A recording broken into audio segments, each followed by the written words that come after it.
Assalamualaikum warahmatullahi wabarakatuh. Perkenalkan, saya Yasmin Tasyalimka. Dan saya Zahra Putri Nurina. Nah, pada kesempatan kali ini kami akan membahas mengenai rendahnya kualitas pelayanan umum yang diberikan kepada masyarakat.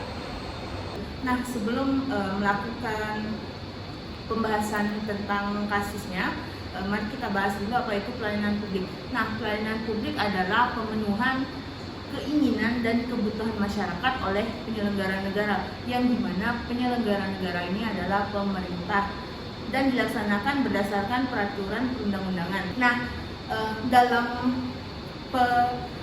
pelaksanaan pelayanan ini yang menyebabkan rendahnya kualitas itu ada beberapa faktor. Yang pertama itu ada kualitas sumber daya manusianya, yang dimana SDM ini adalah para pegawai. Misalnya nih pada saat penggunaan teknologi, karena kualitas pegawai ini rendah, jadi pemanfaatan teknologinya itu juga kurang.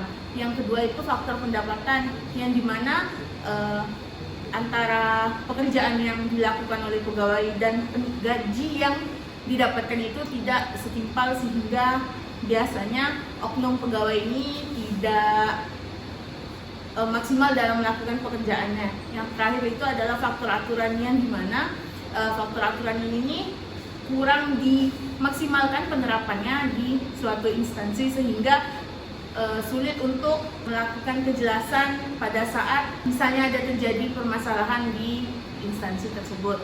Yang permasalahan ini yang antara para masyarakat dan para pihak dari pegawai tersebut.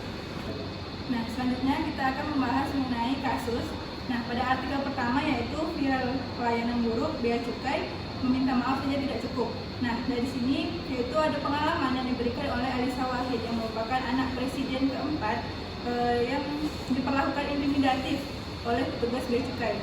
Nah, dari pengalaman ini yaitu Alisa bercerita bahwa pada suatu hari beliau pulang dari konferensi di Taiwan, yang dimana pada saat sampai di Bandara Soekarno-Hatta, beliau diarahkan untuk menuju meja pemeriksaan, yang dimana petugas memberikan pertanyaan, kamu pulang dari Taiwan kerja, berapa lama kerja di sana, bawa apa saja, dan disuruh untuk membuka kopernya.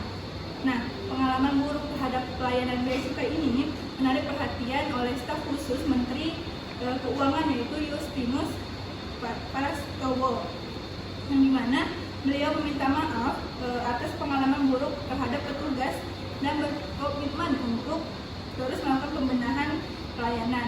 Nah, yang dimana Dirjen Bea Cukai sendiri memiliki standar pelayanan yang baik sesuai dengan protokol internasional. Nah, jadi dari pengalaman tersebut kita tahu bahwa di lapangan masih belum sepenuhnya dilakukan sesuai standar pelayanan. Nah, artikel selanjutnya yaitu BPJS yang melakukan tindak diskriminatif kepada pasien.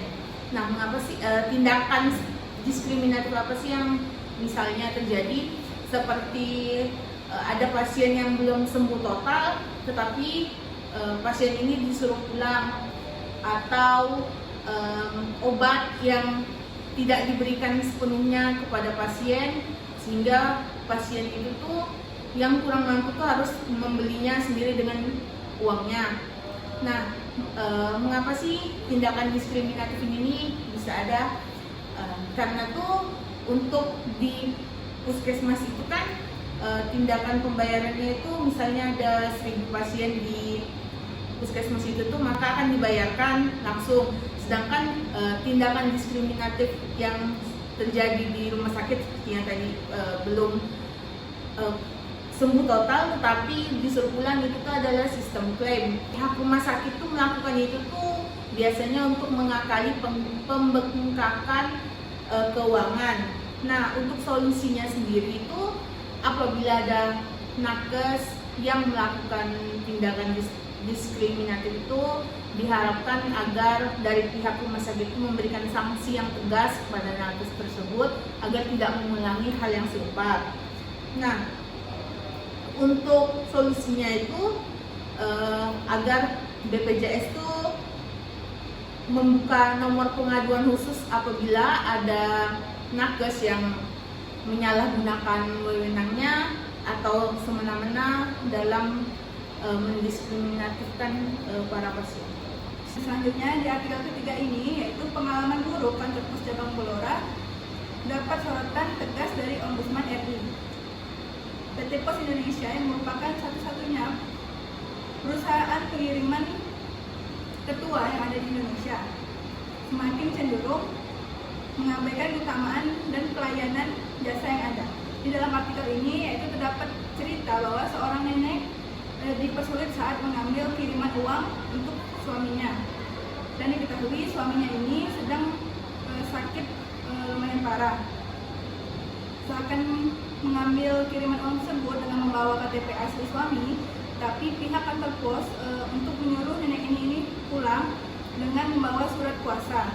Nah, pada saat nenek tersebut sudah membawa surat kuasa, tapi pihak kantor pos memberikan perlakuan yang buruk dan terdapat kata-kata kasar pada nenek tersebut karena nenek ini membawa surat kuasa tanpa cap dari kelurahan dan kecamatan. Nah, jadi karena suaminya kasihan terhadap istrinya karena sudah bolak-balik dari kantor pos, akhirnya suami sini berinisiatif untuk langsung datang ke kantor pos. Nah, pada saat datang langsung untuk mengambil kiriman, tetapi juga masih dipertanyakan tentang stempel kecamatan dan kelurahan. Akhirnya dari perdebatan yang panjang, akhirnya uang tersebut juga diberikan.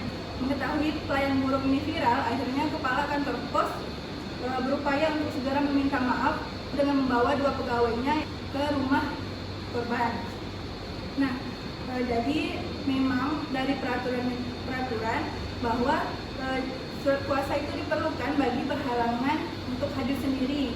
Nah, permasalahan di sini adalah pegawai dari kantor pos tersebut tidak memberikan bahwa kantor pos terdapat pelayanan antar ke rumah. Sekian dari kami, semoga dapat dipahami penjelasan yang kami sampaikan. Wassalamualaikum warahmatullahi wabarakatuh.